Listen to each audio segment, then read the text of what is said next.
All right, this week on the AIS podcast, we have Brittany Murphy with One Thing Marketing. We talk everything SEO. We talk diet pills versus long-term success, talking about more, I need a lead right now, or I'm trying to build a moat in long-term SEO approach. So really interesting conversation. She's super knowledgeable, and I think you guys are going to get a lot of value out of it. So like, share, subscribe, comment, and enjoy this episode.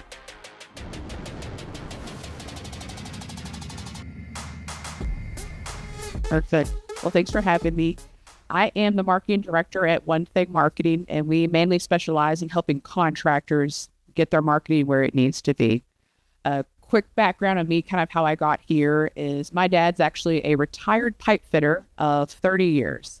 So it was very fun on my side, but my mom obviously didn't want me to go into trades. But I knew very quickly growing up, because it was more of a small business that he worked for, if he was doing good or not. So if they were getting jobs and getting booked, he was busy.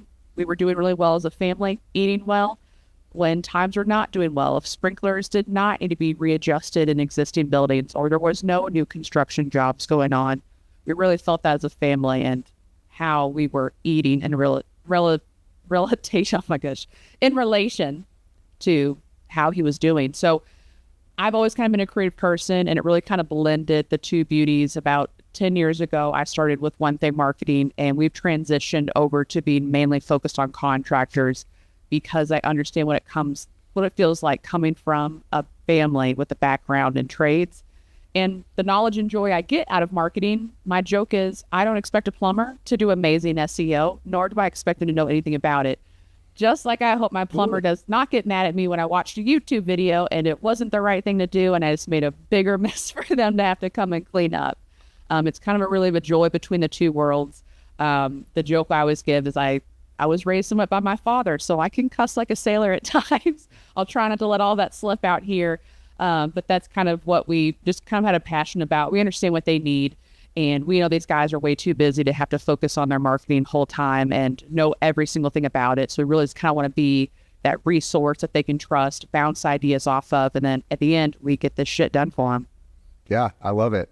And coming from the trades, it's nice that you understand the feast and famine aspect of how most contractors live their lives, right? When times are good, families well, right? They're going on vacation. They're having a good time. And when things aren't well, it directly affects them. So I love that you have that passion behind it. And a lot of contractors listening to this podcast, some are more established, but a lot of times they're contractors that are just starting, right? They're searching Apple, they're searching Spotify, and they're like, how to start a construction company podcast, right?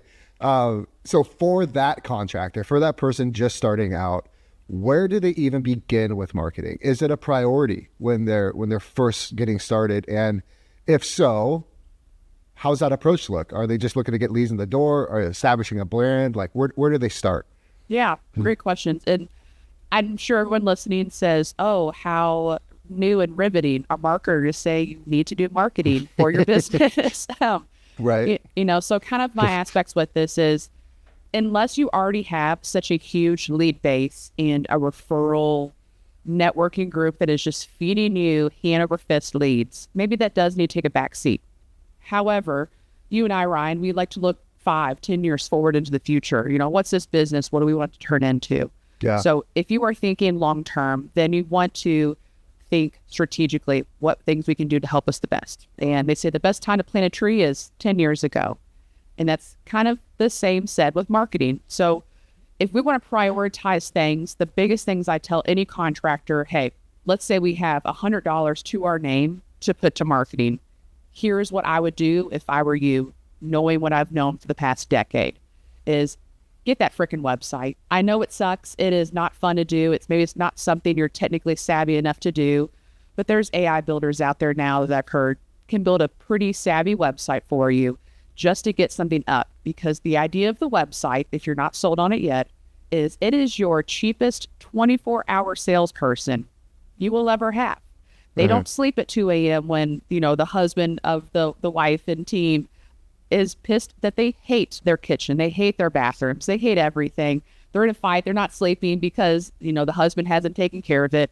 Well, he's on his phone when he wakes up to find someone and a contractor who can help him get those things done. So given hands down, any of your marketing strategies are going to send you back to the website. So be there, be present, have what you need to have to answer any of your future prospects' questions. Yeah. Outside of that, let's start some ads. So I like to consider marketing like health. It is diet and exercise that's going to keep us healthy long term. So there are some marketing things we should be doing every day to make sure we're breathing and feeling our best. So that would be like your website. However, there's things like diet pills that you can throw in at the very beginning. We don't want to lean on them completely. We want to do the right thing. But there's these diet pills you can throw in via different marketing channels to help you get more leads when you need to get them. So that could be, let's throw up a Facebook profile, an Instagram profile, run some ads. Easily, you can set up some Google ads as well. And there are a few different types of styles of ads, and they all do get expensive after a while. But let's just say if you land your first contracting gig, you get a 50 grand kitchen. You are subbing out everything. There's not a huge profit margin on it, but you have enough where you can reinvest back into marketing. These are the avenues you want to put those diet pills in as quickly as possible so you can build that brand, build that visibility of yourself, and be able to move forward and hire more team members, really kind of build out your team to do what you need to do with it. Those are some basics I would say to start. If you're looking more long-term, what I specialize in is SEO, but those would be the base things. And what was not said, but should be done immediately, is also your Google business listing. If that's something you're not aware of, we can kind of dive into that as well. But those are the main general areas people are going to go to look for to find a contractor. Yeah, when I talk to contractors that are starting out, there's just a lot of confusion, right? Because people use like the acronyms, right? SEO, SEM. Now there's search listing on Google. There's all these other different acronyms that make it sound so complex. And it is complex because, you could go into all the funnels you need for the problems you're solving and how to get people cold to warm to converting and all these different things. But I'm in a group with probably about 30 other contractors, and my biggest thing is hustle, right? The best marketing is hustle, right? If you have $100 to your name, getting a website, having a QR code, printed out some door hangers with that QR code, and you just created a funnel. Yeah. You don't know it, but you did, And I think just the hustle side of marketing, because I love your first analogy with the problem with the husband and wife. And I think we're in the service industry, and at the core of what we do, we're solving a problem, right? Yes. Whether that's a social problem, they want the status of this custom kitchen, or if that is I don't have a kitchen problem because the house flooded, like we're solving a problem, and marketing and the messaging behind marketing should be eliciting a response on how we bring a solution to the table. And it doesn't have to be tough. So let's talk more short-term, long-term. Yeah. So we talked about the diet pills, right? I'm a big diet pill fan because I always like shortcuts. It often doesn't work because I just put that weight back on. But long-term, like if you're planning on a 5-10, a generational company that you're going to hand down to your kids, let's talk SEO, because Google My Business, that first step in creating that profile, in my opinion, is the most important social media profile you can have. Absolutely. And how do we boost that? How do we get on the map pack? How do we get more visibility locally? Yeah. And you already said a technical word I'm going to dive into really quickly, the map pack. I mean, that is where if we type in contractor near me, there might be some Google ads at the very top, and below that's actually that little map design we see with companies A, B, and C, maybe a sponsored. So number D, you can see reviews, phone numbers, address, the gambit. It is the most desirable place you want to be. And, we mentioned you can see it clearly, but I see a lot of our contractors get 60 to 70% of their calls and conversions from being in that Google Map Pack area. So one of the best ways, and there's a few factors that go into this, I'll keep it as bird's eye level as possible with this because it can get very nitty gritty, is first and foremost is proximity. So when I talk to any contractor about where they want to get more business at, you do need to make sure your Google business listing has your address on it. So if you're working out of your home, that's fine. List the address, unless you're very scared because grandma lives with you, you're afraid you're going to get looted because your address is online. First off, it's already listed online. Anybody can find this information out for you, scary enough. but you really want to list that address because Google is using that physical address to dictate proximity from everybody who's searching for you. So if you're in a neighborhood and you live in that neighborhood where you would love to do more of your neighbors' homes and remodels or new additions, anything of that nature, you want to list that because Google is going to base first off proximity. So how far away you are from the searcher. Now, the funny part about this, my joke that I hate, Google is still using that as number one. But the thing I like to say is if you were to get arrested in Vegas, would you want the closest attorney or the best attorney to get out of out of jail? You probably want the best attorney, So that is one thing where knowing that this is the biggest factor, if you have not selected a place to have your office or your warehouse yet, use this knowledge to your benefit when you're planning a year or two down the road. Pick to have your office in an area that you want to do more business in. So is the West End highly successful? A lot of big homes you want to work on? Get an office there. Don't go to the East End where maybe it's just not where your target clients lives. Don't be there. Don't focus on that. Try to get where you want to be first off, proximity. The second ranking factor is actually how well your website ranks.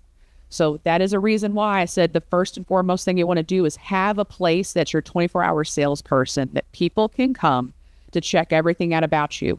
And everything on your website, you can post on social media. This is your testimonials, your gallery, your list of services, your process, things about your culture. You can put all of that on any of these platforms. However, your website ranking is what Google's going to use to showcase how far out they should start to show you relevancy-wise. So that is why I do say put some effort into social media. But unfortunately, if you have 1 million followers on social media, that's not going to translate back into Google and how they want to rank you. So there are some sides to what we want to make sure we're focusing on holistically. The third most important thing, reviews. So I know that's like pulling teeth for most people to get reviews out of clients, and I hate that. But that is growing as a huge ranking factor and one of the biggest conversion factors, because guess what, Ryan? You don't want to call a 3-star, do you? No, not at all. So what's your number? Just curious, what's the number you look for and above? I usually, if I see a 4-star company, I will filter by the lowest review first, and I'll read top down. So I'll get the worst and try to be eyes wide open on, am I okay with these things? Or does this person sound crazy that left this review? And then make a decision off of that. Absolutely. And I love that you say that. So my joke, I did get married this year and I haven't done all the paperwork to change my name just because that sounds like learning my wife SEO. 6 years. Don't worry. Yeah. Just like a contractor learning to do SEO, figuring out how to change my name on everything sounds just as tedious to me. So I absolutely love that you said that because my joke is my maiden last name is Murphy. So Murphy's Law is true for me. In the last 30 plus years, it has been true. So I love to filter by the worst reviews to say, okay, most likely this might happen to me. What is the business's response to it? So is the business owner apologizing or asking for you to call so they can address the situation? Are they asking to fix it for that client? Awesome. I have more trust in that contractor now. So not that Google's looking to see how good of a person you are. You could take a couple shots of bourbon, write the meanest review response to a bad review, and that's still engagement. So Google still could rank you for it. Ideally, that's not what you want to do. But those are the 3 biggest factors you want to look at. So when you are claiming your Google My Business, and when you do have an office or you're changing offices, make sure you're located where you want to be.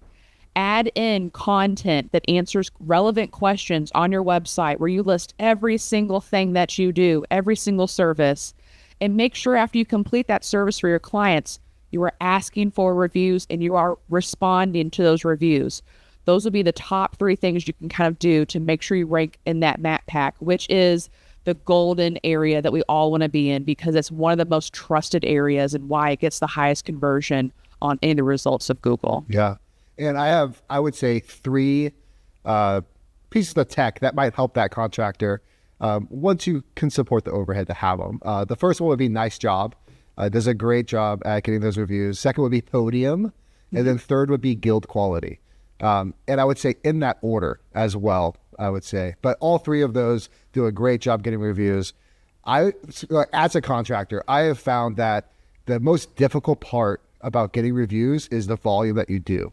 right? Like the person that's doing decks or window replacement, exterior, and they have a lot of volume. You know, you might get 10, 20% of people that convert and leave a Google review. For us, we might do 30 projects in a year where another contractor is doing 300, right? That's like 3 to 6 reviews. And it's so frustrating. Like we just built up to like across all of our GMBs, Facebook, everything else, like I think it's like 60 reviews. Awesome. And that took Forever. tooth and nail fighting. Like some reviews would come 6 months after the project was done because we just kept calling them every month. Like, hey, how you doing? How's your project? Everything holding up? You love it still? Can you leave us a review? You know, like, because we just need that review. Yes. Yeah. And that's kind of the hard part is when you are new, you're competing against people who are doing more jobs more often. And that's one thing I don't want to let you bite you in the butt. So you don't do it at all. You know, don't give yourself that negative feedback with it. The bigger the job, what my recommendation is for my contractors, the bigger the job, obviously the more communication you're going to have with the client. What you want to do at the very beginning is set the expectation of, if we do a fantastic job for you, in return for our small company, would you be willing to leave a review? Like, I'm not going to hold up my screen and have the 10, 15, 20% tip image up. You know, you're not going to tip me after you do this. Yes. And we all hate it. All I'm going to ask for is just 2 minutes of your time. You know, if we do a good job, would you be willing to leave a review for us? And you can take this a couple steps up to help yourself even more. All it takes is a backbone of you asking this, because what's the worst that can happen? They say no. Right? So you're asking. I also found with like design build companies like us, asking for a review on our design process, right? And then giving them the opportunity, like you could update that review at the end of the project, but you know, let other people know how you experienced our design. Like, was it a great experience? Because it's such a shorter cycle that we could crank out 50 designs, right? And some of those projects might have to go through architectural engineering, everything else. But interior design is often like the pinnacle of that client's experience, because the next thing that happens is they wait and then their home gets torn apart. and then at the end, it's like the second, you know, peak, but there's a lot of valleys in the construction process. So And I appreciate you said that, because that's actually something. So if anyone ever checks out our Google business listing, that's one thing I do. I talk to so many people given a strategy. I know I'm not the perfect fit for everybody, just like for design build. You know, you're not going to be the perfect fit for every client. You know, I watched your video about how some people want to piecemeal this together. Well, that's not something they should be bringing to you, because that's not where the value is with you. So I know for us as well, if we focus on their marketing, it's not going to happen day one. This is a long-term strategy and multiple things we're trying to put together. So I actually try to do a good job of it. I don't always, because even I'm not perfect when it comes to knowing what you should be doing marketing-wise, is I try to ask someone, if after I give them that strategy session and I brainstorm and I create their strategy, I tell them everything they need to do from A to Z, here's the process, you do it. I explain everything to them so solidly, and they seem over the moon happy and completely appreciative the time I put to do this. I try to ask them after that, hey, whether or not you choose to move forward with us, how have you felt about this strategy session and the process I put you through? And I said, this is amazing. No one else has given us that experience. I say, okay, well, if you wouldn't mind, I'm going to put a Google link to leave a review. If you'd be willing to, I'd love just to know about what this part of the process felt like for you. So therefore, it would hopefully help people not be so shy to book and schedule that initial strategy with us. And so we do have reviews just about strategies. And that's a beneficial thing any business can do. And I love that you broke that up into parts, because you can't ask them, hey, you can always come back and add more, change this later. This is a thing we can't change on your behalf, but you can kind of put that into place. And the thing I was saying before is, if you're already asking them these things, maybe take it up a notch. You know, well, after we finish, we don't really have a good gallery just yet. Would you mind if we took a few videos, pans of the after project to put on our website? Like, oh yeah, that's not a problem. Okay. If you would be willing, could we take a picture of you standing in your kitchen as well, just to show like, hey, here's the homeowner. And, you know, and if you'd be willing to say a few words while we shoot it, we'd really appreciate it. Most people will keep saying yes and yes and yes.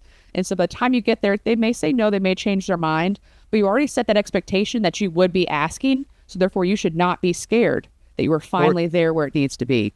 I saw a contractor that I was just researching random contracting companies around the nation, and this guy on his social media, he had the homeowner hold like a sign that said, I went with XYZ Contracting and I love my project. And that was like the testimonial.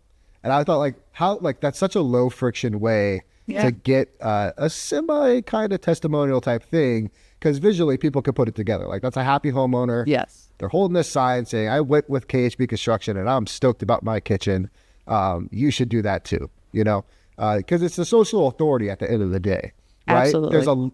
Because who do people buy from? They like, know, and trust them, right? Yep. If we can get the know and trust done in our marketing, all we have to do is make them like us. And if you're the owner of the company, you have the best story to tell. It's really easy to be likable with a homeowner that you have a solution for their problem, right? Yes. So I think that just getting the social proof and why that's so important on GMB and why it's the most important social media platform that kind of isn't even viewed as a social media platform. Yeah. And I mean, people love sharing things about themselves too. So even if they said, oh, no, I don't want to be in the video or the photography, sorry, you know, just don't feel comfortable with it anymore. Okay, well, we're going to post these. We'd love if you'd share them. And the people who are sharing them are spreading the reach of what you're doing because they're happy to share how awesome this looks. You know, like, hey, I did divorce Todd this month because we got our kitchen redone. Ha, ha, ha. You know, like those social posts would go viral. So that's kind of what you're trying to create is, you know, that fun experience for them of, hey, just be open and honest with them. We're a small business starting out. We came and left from a company that wasn't standing by the standards we wanted to have. So that's why we created our own company. But unfortunately, by doing that, it's a harder uphill journey for us to get where we want to go. Would you help us along that journey as long as we do right by you and give you exactly what you want in the end? And who wouldn't say hell yeah to that? I mean, we all want to support local, but you need to have that backbone, ask, and make that expectation set in the very beginning. And life will just get easier because it's never a surprise anymore for these guys. They have been told numerous times throughout the process, this will be the expectation. And by the end of it, most of them are very open to it because you're going to make it a streamlined process for them to leave a review, leave a testimonial, and do anything else that may help you repurpose content to share and get your name out further. Yeah. And it also builds clout as well. You know, going to like the social media side of it, documenting this, praising your employees, praising your clients, praising your trade partners. It makes people want to work with you, right? Yes. They like you, they know you, they trust you, they see you in the town, they see you in the neighborhood, they look you up. You need to have digital visibility at the end of the day. And tying back into SEO, one of the big things, like when we first started, like we started with an agency, right? As most contractors, they graduate to, they run their Facebook or Instagram by themselves, and then they hire an agency for some more expanded approach on marketing. And one of the biggest things that like I was unaware of when we first started was blogs and how important blogs, service pages, project blog reviews, like all of that is. Can you dive into kind of how Google crawls that content and how that affects your SEO? Absolutely. So basically what Google is doing is reading physical words on your website to relate that to keywords people might be searching in. So therefore, they might not look just for a contractor near me. Maybe that's the word you want to find, but that's not what you have much on information on your website for. But people are searching more like kitchen remodel, city, bathroom remodel near me, these type of keywords. So if you actually have a kitchen remodel service page, the who, what, where, when, why, how of your kitchen remodel process is everything you're going to write about. Google can scan that page, see the relevancy of what you have on that page compared to what people are typing in near you. So it's kind of why we always say that you want to go for the biggest keywords possible. You know, like for example, my plumbers, they want to rank for plumbing. And I absolutely am on the same page as that. People do type in plumber. However, they're looking for issues as well. So they may type in just water heater replacement. That had nothing to do with the keyword plumber. However, my plumber has a page just about water heaters because we're trying to make sure that we are matching problem and solution type of content. So you mentioned blogs. Blogs are a great resource to answer like those FAQs about your business because people are typing those things in. And the joke I say is if they're asking you on the phone, they've already Googled it. There is no joke about it. They have already Googled to see somewhat what the answer should be. So therefore, they know what to expect on the phone with you, and they're kind of making sure that the answers match what their expectations were. So go ahead and be that resource and share all of that information about what the answers look like. And you're doing it, a lot of it video as well, Ryan. You know, you could easily pop those videos in onto your blog post, summarize it. So therefore you're getting the best of both worlds, because some people just like watching and listening. Yeah. Others enjoy reading. And maybe if it's at 2 a.m. read, they need to be there and have that blog post. And who does Google own? YouTube, the Yes. second largest search engine in the world. Yes. So yeah, I mean, it makes sense to do content. So here's a takeaway for contractors. One of the lowest hanging fruit things you could do is sign up with like Ring Central or CallRail and get the transcripts. And then you could go to ChatGPT, download the transcript, put it in ChatGPT and ask it what questions were asked by the customer. Yes. All those questions are going to pop up, and all of those are content ideas. Yes. Right? Shoot a video on those things, write a blog about those things, tie those questions in, those keywords into Keyword Planner in Google. Yep. And you're starting to create content that the customer already wants. Yes. Problem solution. I love it, Ryan. You need to work with me as much as you know. and I'm blessed to have, two great marketers in my office with me, and we do a lot. So yeah. And if that feels too technical or too 3 steps above what your thought process is just yet, the analogy I always give is if you are the one answering the phone or a family member or your office manager, just have them simply have a notepad beside them. Write down those questions. And what's going to happen is they're going to have to put more strikes beside those questions every time that question gets asked. They have a priority sheet of this question got asked 10 times, this one 5 times, 3, 2, 2, 2.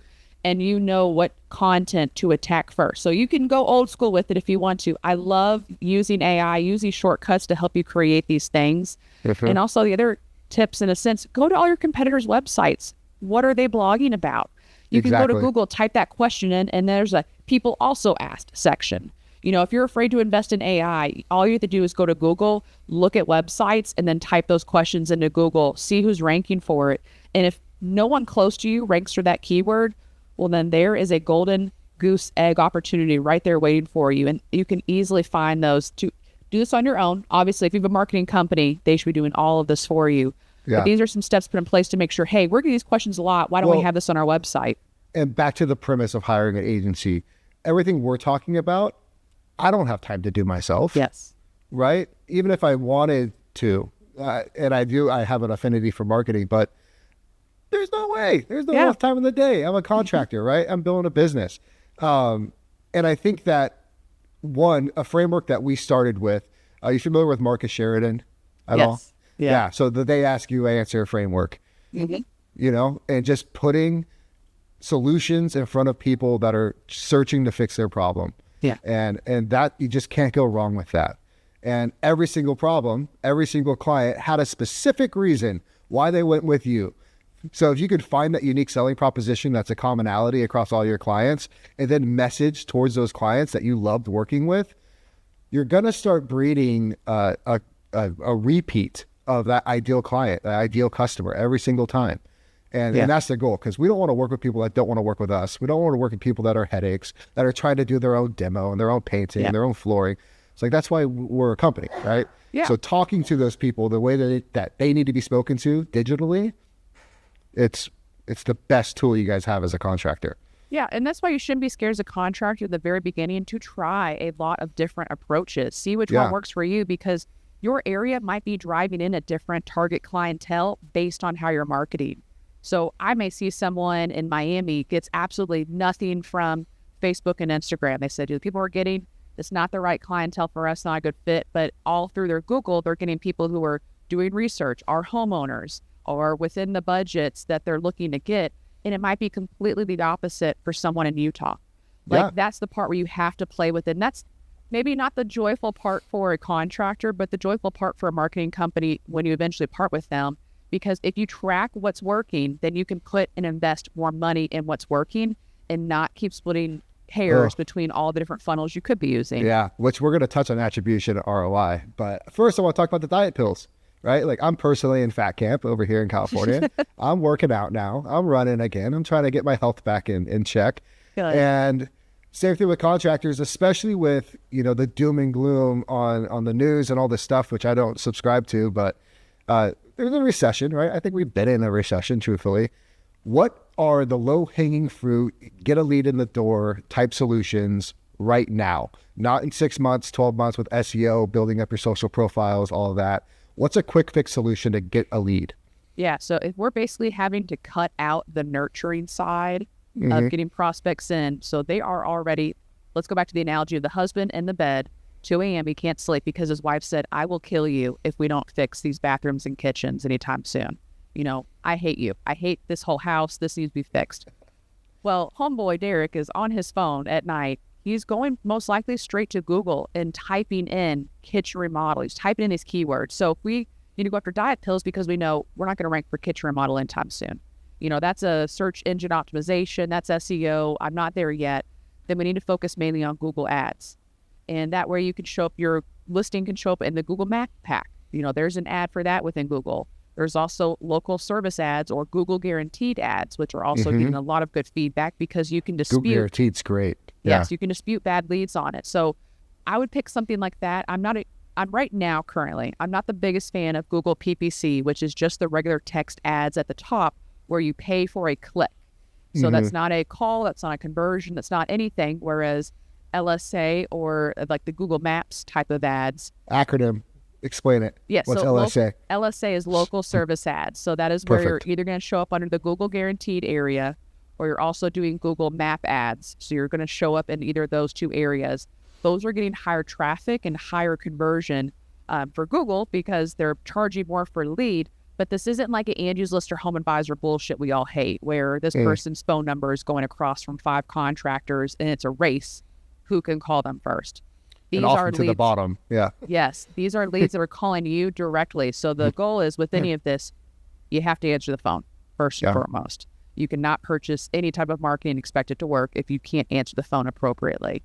So you need to answer the phone, and as long as this lead is asking for a service you provide and the service area you provide that service within, then they're calling directly to you. But if they're outside of those area or services, then you can dispute that and get that money back with Google. So that's why I like that as a diet pill, because, you're paying for the diet pills, but if one's not a good one, you can spit it back out and get your money back for that pill. It is more of an avid process to work with it. But these are things where you are showing up on page 1 of Google immediately. And if it's going to be towards the end of a home buyer's journey, then that's where they're going to be actually physically looking for the companies to contact. And they're going to go through Google. They're going to go through their website. And then from their website, check out their social media platforms to make sure things match and there's consistency across the board. So that's kind of why we go a little backwards. We want things instantly versus the nurturing aspect would be to do SEO, do social media, post things organically so that over time you build that brand and awareness. If we want diet pills right now, we just got to be here right now and kind of go more for the quantity side. Here's one thing I don't know. The big players, right? Like Home Depot, Lowe's, Thumbtack, House, Angie and Home Advisor, I guess, are one now. All those people that are pumping 6 figures a month into these PPC, do they have access to LSA as well? I have not seen any of them show up on LSA just yet, which I would assume they're only been allowed to use for like small and medium businesses. For the GM, because I was going to say like Home Depots have locations throughout every community, right? Yeah. Nationwide. It could be a GMB that's local, and yes. I mean, their marketing department's smarter than me, but and how their category set up is more store related or e-commerce, which if they want to push Google business ads, then they would have to change their category completely. So they would have to be a plumber or an HVAC guy, and they're so spread out, given they have money to do whatever they want. I was going to say, honestly, because that's the big allure about LSA to me, is that if you're going traditional PPC, you're fighting for 5th place. Right? Like, it's just the reality. All those high competition keywords, the high bids on them, like you're competing for 5th place, and then a map pack, because you're right on top of the map pack. You're not even number 1 on Google anymore. It's you're number 6, and then there's a map pack right here that's has more authority than your measly 6th place ad. Which is why we kind of like stepped away from PPC, just because of that, because we couldn't compete with those lead gens. Yeah, and it's all based on clicks. So if it's still $25 to $50 a click for getting someone who's looking for a contractor, construction, remodeler, builder, it could take 5 clicks before someone actually places a call. So now that's it's a couple $100, which given for the type of jobs you're doing, that may be a drop in the bucket based on how big your jobs are. But we got to remember, if you're starting off and being small, we need to be very smart with how our money is being spent and making sure that those calls are coming directly to us, because we need those leads to happen now. And those all things, again, feed into your website and feed into SEO. So I'd rather you kind of put more money with the local service ads or the Google Map ads to make sure you're showing up where people trust it and you're getting those direct contacts to you. And yes, you're going to be paying somebody. Money does go to Google. They are huge for a reason, and they can afford to buy out YouTube because of the money they generate off of this. You just need to be smart with the process. Make sure you use it. Make sure you're working with your dashboard, and make sure, for the love of God, you are answering your phone and answering it very excitedly. Right. Yeah, that is kind of like you're paying for that phone call. And that was actually one of the toughest things about when scaling, right? Scaling a sales team. Like, we have a CSR, takes all the phone calls. We have salespeople that nurture all these leads. We call them concierges because they're red carpeted through our process. But I was like, the biggest thing to let go of was the phone calls, because I was like, that's $400 a call. Like, that's a $400 bill. And obviously an employee doesn't view it that way. Yeah.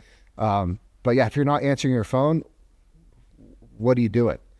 Right. Yeah. And if you do have staff that's helping you with this, going back to what you said, like, get CallRail, get a call tracking feature on your website and on everything you're doing. So that way you can listen back in for quality assurance. You know, are they answering the phone nicely? And the reason I bring this up, it seems so low level of a thing you just know you should have and do. But I have listened to some of our clients' phone calls, and you would be surprised by the times Nancy came in that day and was just not in the mood to work and was like, "Hi, ABC Construction, what do you want?" Yeah. You know, that's not the client experience they want to begin with. And especially if you're selling higher level type of jobs, design build, if I'm spending over 50 grand with you, you better treat me like I'm freaking royalty. And anything lesser than that would make me question using you in its entirety. So that one phone call Nancy took could have lost you $250,000. Yeah. And you're not checking to know where that money is going. Well, and this has everything to do with marketing too, in the sense of messaging, right? If your sales team or yourself as the owner isn't really standing behind the messaging and the vibe and the feel and the ambiance of your marketing, you now just lied to a client and you broke trust, right? If marketing is saying one thing and you're not fulfilling what it's saying you can't fulfill, you are now a liar. Yeah. And you broke all that trust with that client, you're not going to get that lead. So that's really important, especially when we start adding people in this process, is that you need to break down the silo between marketing and sales and operations, because marketing dictates how sales is going to operate and how operations is going to fulfill. So it's a very tricky equation there with the messaging. And one of my favorite things that it's my Q1 initiative next year for all client interactions. It comes from How to Win Friends and Influence People. It's one of my favorite parts of the book. Smile. That's it, right? Just smile. Like, if you're on the phone and you're smiling, if you're talking to a person and you're smiling, like you are right now, like, it's a lot pleasant of a conversation, right? And no matter what, it's hard for people to be mad at you when you're smiling at them, even in a really, shitty situation. Like, smile. It's going to be okay. It's fine. I'm happy to talk to you. Yeah. I'm so happy you called KHB. What can I do for you? How can I help you? Like, just smile, And so little things like that just go a long way on capitalizing on the marketing dollar. Yes. And all these things add up to different styles and types of first impressions.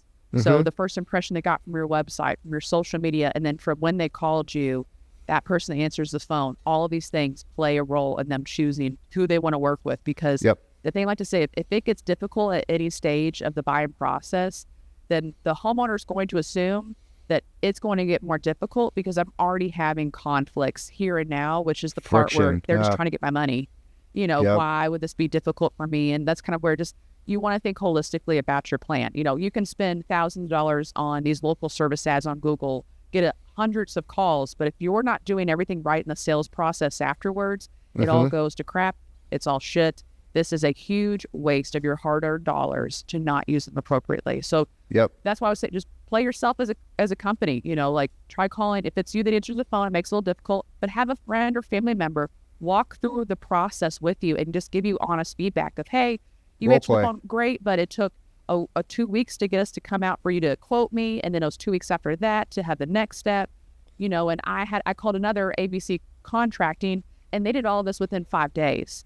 And gave us a 3D model of what the kitchen would look like. You can cross compare yourself to what everybody else is doing, and you have to get up to at least that standard of what they're doing. If you can't afford it, then you have to do that thing, Ryan, win them with a smile, show them that you will go above and beyond. I'm sorry, I'm not as fancy as big guys yet, but I will hustle and do everything I need to do to prove my worth to you. Everyone has a unique selling proposition. It's just identifying it. Even if you're the smallest guy coming into a market, you have a unique proposition for that client on customer service, quality of work.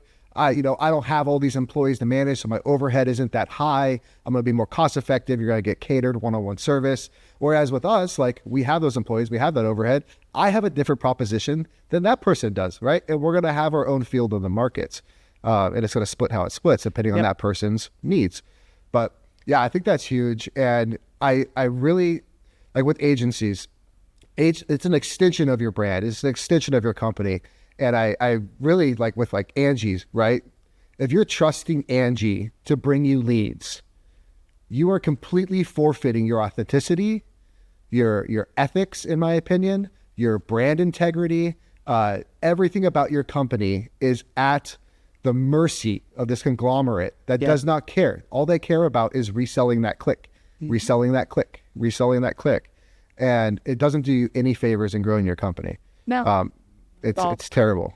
I mean, it was a great invention for those who need leads, but there are so many other alternate routes out there that are 10 times better than Angie's List and Home Advisor. And I mean, I sat there about 5 years ago, I sat across someone who had to have their phone open with the email, because once that email came in, they would say, oh, so sorry, this was a $100 lead.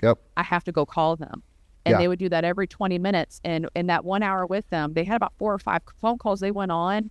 They said none of them actually answering back. One guy did, and he didn't know who the hell I was. I was like, well, then doesn't this affect, we should actually sit down and get real serious about what marketing you're doing, because obviously this is not a forever funnel for you. It feels good, but it's not ROI. It's just not there for you. Angie, they're predatory, man. They did so much damage to our industry that I care about so much. I can't express the frustration and anger I have towards that organization. They have damaged the culture of contracting and have forever fragmented our market until they're gone. Because, it's disgusting what they've done. And that's kind of where it's not just Home Advisor and Angie's Lead. If you are a contractor and you're taking everything to the next step on your marketing, you have to be wary of whoever you partner with next, because everybody's always going to promise big and then potentially underdeliver for you. And that's what Home Advisor and Angie's List did, is they promised, all these things, and here's a transparent, cost per call or cost per person or lead that's coming your way. And that's kind of where, when you do that back to any style of marketing, you want to track what the hell is working.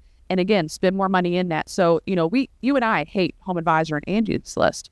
However, there might be a contractor that has got into the 9 figures because of doing that potentially. And they just know how to work the system perfectly. Now, that's... Well, and I think there is a time and place to use those. Like RFP, all those bid lists that they just shock it out to all these different sub-trades. And I think there's a time to use those once you have a moat, right? And I think the framework that I would like to have is, I want to be my own Angie's, right?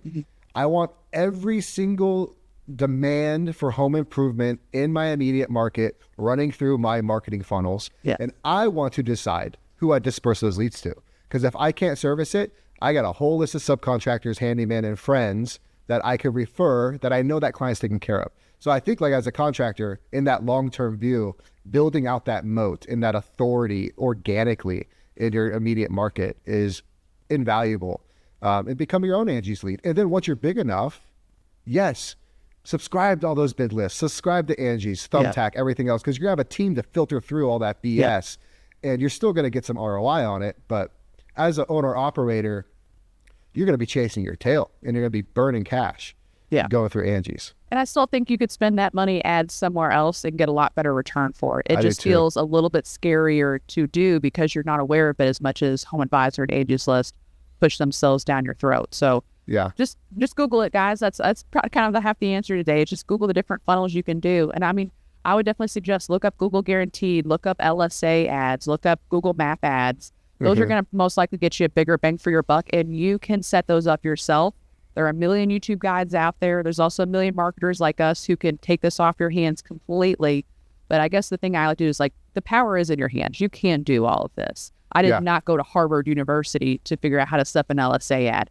I watched a million videos that Google self-produced to show you how to do it and the best ways around it. And then I watched all the other guys doing it, telling me the cheat codes of what really works after testing.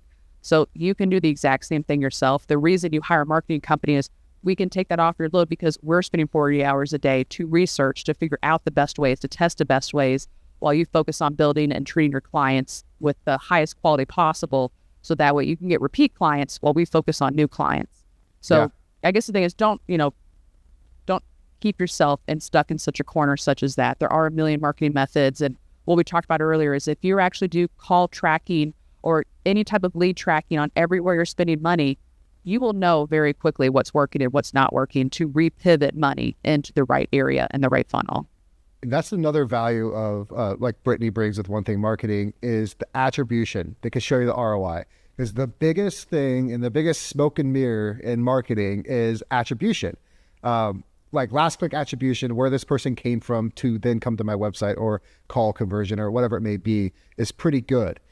But when you're having, let's say, a 7-layer funnel and that combines some physical advertising, whether that's trucks, trailers, print ads, whatever it may be, and then digital or geo-fenced marketing, and then rehashing marketing, and then direct, like, click this now, I have an offer for you, like a heavy on a warm lead type conversion, it's tough to know what actually happens, right? And oftentimes what we've found, we need to touch people 7 to 9 times digitally before they convert. Like we've had clients that they came to our website a year before they converted, and they've been on our page 60 plus times. Yeah. They've gone to our contact, and then we hop on and we're looking at like clarity on Microsoft, right? Like, where's the friction? Why is it, why convert? Like, you're like poking it, like, do something, you know? But that's why something with like One Thing, they can tell you like, hey, LSA produced this, organic GMB produced this. Your PPC rehashing, because I think rehashing is valuable with display and PPC, not as cold, but rehashing, I think it works. Here's what Facebook's producing, right? Here's what YouTube's producing. You don't have to worry about that, right? You have someone like Brittany to show you, here's the return on your dollar. You know, put $1 in this machine, you're going to get 20 back. Put $1 in this one, you're getting $10 back. I love that basically you're harassing all of your clients, Ryan, just to get them to sign up with you. And I joke when I say harassing because you have to touch almost anybody in an environment like this that many times for a job this big, because as you mentioned earlier, it's a huge trust as well. So they may find follow you them till they die. Like they have to change everything about their whole lifestyle for us not to rehash them. That's kind of where I love when everybody understands that concept as well, as I can't close them just in the first touch that I have with them. And that's kind of where we talk about, you know, there are these quick diet pills, you know, towards the bottom of the funnel. They're ready to buy. They're just looking for the guy to do the job. And then there's top of the funnel. So they are just starting to do research. They are starting to think about it. They're curious of what the price is, the cost is. You know, there's different avenues to kind of do all of this. But the main thing that you and I are talking about is no matter which funnel you use, you can track it somehow. And the one tip I like to give everybody when it gets a little bit more tedious into, okay, well, we have 3 different commercials running. We have a radio. We have 3 billboards. We do have digital. You know, we do have social media. We have all these things going on. What the hell? What are we doing? How do we know what's going on? The one thing I like to say is, as much as you have more funnels, you need to spend time to make sure you are differentiating what you're offering in each of these funnels. So for example, if you do have 3 different TV commercials going on, well, those 3 different TV commercials are going to have, you know, get your $21 kitchen remodel design. Sorry, it's only $21 for your kitchen remodel. Commercial TV number 2 is $22. Next one, $23. You are doing weird numbers. So therefore, when they call and they ask for that offer, and I know that's a bad one because you don't want to offer a design for only $21, but just put it to your industry what would work best with it. When they call the office and give that coupon code, you now have a 100% better, okay, it's not just TV, but it's this TV campaign we're running that's getting it. So is it on different channels? Is it the offer that's in it, or is it the market that it's segmented to? Like, you can actually get down to the nitty gritty of this, but you have to be proactive when you think about this. You know, radio, any of these other things, they're easier to change than maybe a recorded commercial you have. But if you can actually think a little bit long-term, hey, like what's my unique selling proposition? Like what do I do differently? And then what can I offer that's different than my competition that I can also track this on that people would be interested in? So that very first step, don't just say it's a free estimate. Give something in addition to it. You know, those who call to get a free estimate by January 1st will also get 10% off this next additional service that you're most likely going to partner with it. And 11%, 12%, just do weird things like that because you want to run a lot of these channels, but you have to test. And that's kind of one, every client might want their marketer to just really focus in on one thing, but that's one thing we always need to be pushing back on you is, well, why don't we test this? It could be better. You know, like, and that's kind of where you want someone as competitive as what you are competitive. You know, if this isn't risky, we're just making micro tweaks to see, will this convert better? If it goes from a 2% to a 5%, well, if you get thousands of visits on this, that's a lot of new leads you're getting just from a few percentage increase points in the conversion of those. So you kind of need to be open to it. Yeah, it's the correlation and causation, you know, that's what's tough in the attribution. Did this happen because I did this, which is why I always recommend changing one thing at a time, right? On an A/B, like whether that's your demographic, one thing, or location, one thing, or messaging, your H1 is different on this landing page than this landing page, whatever that may be, or correlation, like they got into this funnel and that produced this, right? Yeah. And that's what's so tough about all these different marketing streams. Like you have OTT, over the top for streaming and everything else. You have the PPC, you have direct digital, you have, which ties into Meta, the affiliate, display, local, LSA. Like there's just so many pieces of the pie that the contractor starting out, take the diet pill, right? Build some retained earnings and then invest into a marketing strategy. But once you get to a certain level, you almost need all of it because the best lead is the lead that came in a year ago. Right? They already came in, they already know your brand. And now how do we build trust over the next 6, 9, 12, 18 months to where we can nurture them to convert? And that's the long play. And that's what's an agency like yourself could really help with. Definitely. That's what we're here for. That's what you're here for. Well, Brittany, I really appreciate your time. Everyone listening or watching on YouTube, Brittany's a wealth of knowledge. That's why we had her on. Super smart, great agency. All of her details will be below, but do you want to tell people how they can get a hold of you? Yes, easiest way is if you like what I had to say, you're curious of what could work for you, please go to our website, onethingmarketing.net. And at the very top, there's a book of strategy session. So everything I kind of talked about, I will help you brainstorm.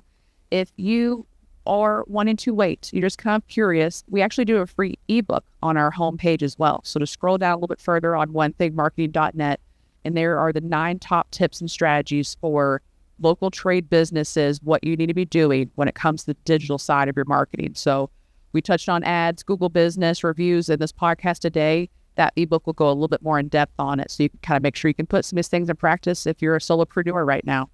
And then rehash those emails. Yes. And then you'll see what an email nurturing sequence looks like. So still my tactics, download the ebook and see what we have to say and just use, and I don't mind if anyone doing this. You've made a joke about it, but I would rather someone download my ebook and see the type of content and resources we're trying to give and use that for your industry. If you have done a project where you have a video of you're walking through one of your projects and, hey, here's the top mistakes that this homeowner had with their past person and what we're fixing, that goes into an email post. And oh my God, some people will actually click and listen to it and be excited that you're willing to point out mistakes that people are doing in the industry or whatever content comes to mind. Steal what I'm doing. It's nothing, none of this is new. And that's kind of the fun part a little bit in marketing is we're never having to reinvent the wheel. We're figuring out how to make it more effective and go the direction we want it to go. So you can steal these concepts from almost anybody in your competition market. You can steal it from me. I'd rather see local businesses completely thrive and be successful because they stole my email marketing sequence than be bought out by big corporations just because they can't pay their employees on time. They're just not doing well. So try some of these things. Hopefully one of them sticks at least. And then when that one works, build on it. But take the shortcuts. Take the diet pills for now, guys. You know, bikini season's right around the corner. Right, Ryan? It is. Well, thank you, Brittany. And we'll talk soon. Awesome. Thank you, Ryan.